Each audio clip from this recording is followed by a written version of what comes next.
Hello guys! Hi! Ha! Bongga guys!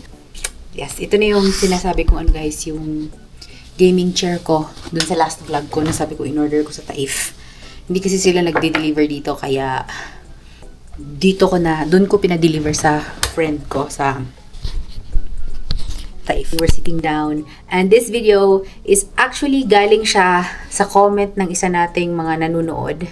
Bonggang setup ng madam nyo guys. Kay sis Trisha Amir. Sabi niya, what are your top 10 must-have items from Philippines to KSA? Top 10. Actually guys, marami naman akong binibili. Pero ito ipapakita ko sa inyo. Make sure ko talaga na ito yung hindi ko bilihin sa Philippines. Well, obviously, first is mga pagkain. Alam niyo naman, as much as possible, mag-hoard ka ng maraming pagkain pag uwi mo ng Saudi kasi wala dito yung mga bagay-bagay na, gusto mong kainin. One of the things na sobrang favorite ko sa Philippines na hinord ko talaga pagbalik dito is yung chichirian. Hi-ho! Yeah. Ando na sa cabinet ko, kaya hindi ko na lang pinapakita. Meron akong 5 categories na ipapakita sa inyo na gustong-gusto ko sa Pilipinas ko bibilihin. First of all, when I go to Philippines, I make sure na pumunta ako ng Watsons or depende sa inyo kung saan ang main source ng inyong mga skincare. Yes, mas gusto kong bumili ng skincare sa Philippines kasi mas mura ang mga skincare products sa Philippines. So, doon ako bumili ng aking doon ako nag-secure ng aking mga facial cream, eye cream, whitening cream, moisturizer, mga BB cream, mga sunscreen, mga toner, at saka aking mga facial serum. Mas okay kasi sa Pilipinas guys, marami kang option, tsaka mas mura, and yeah, mas mura para sa akin, mas mura ang skincare sa Philippines. Next guys, pag nasa Pilipinas talaga ako, I make sure na bumibili ako ng mga cosmetics ko. Hindi naman ako nagme-makeup, pero nagho-hoard talaga ako ng mga pang-eyebrow ko, mas lalo na sa Careline. Kasi yung mga ganito nila, magkano lang po guys, 100 pesos. Again, dito sa Saudi, medyo mahal din yung kanilang mga cosmetics. Kaya, bumibili ako ng mga pangkilay ko sa Careline or sa Dazzle Me Cosmetics kasi mura ang mga pangkilay nila. Tapos yung mga pagdating sa lipstick, bumibili rin ako sa Dazzle Me Cosmetics at saka sa Maybelline kasi long-lasting siya. So, yun yung mga mini-make sure ko na nagho-hoard ako sa Philippines pabalik kasi nga, mas mura ang cosmetics natin sa Pilipinas kesa dito. Ang aking pangatlo na lagi ko talagang dinadala, as in guys, seryoso to, legit. Sa Pilipinas ako bumibili ng PH Care ko. Ganito kalaki ang dinadala ko. So, obviously, I have one sa CR.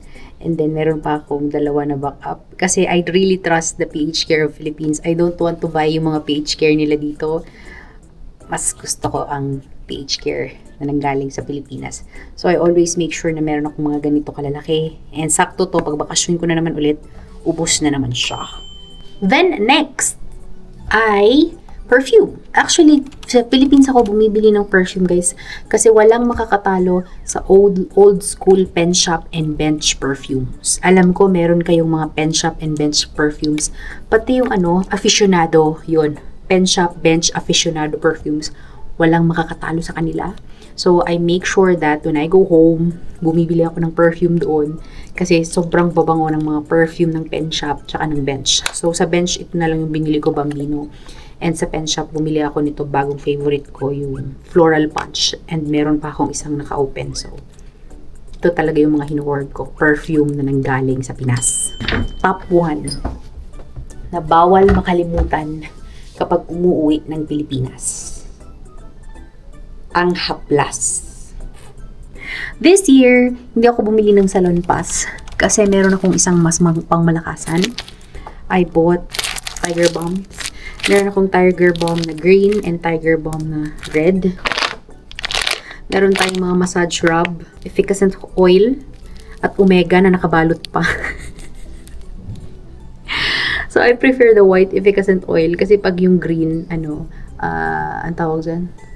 Magmamansya siya sa damit. So, white efficacent oil, omega na nakabalot pa. Tiger Balm din na haplas. At kung akala nyo guys, dyan nagtatapos ang lahat. Mali kayo. Dahil kailangan natin magdala ng roll-on din na efficacent and white flour para sa bag. Para sa GERD. Para sa GERD pag nagto-travel.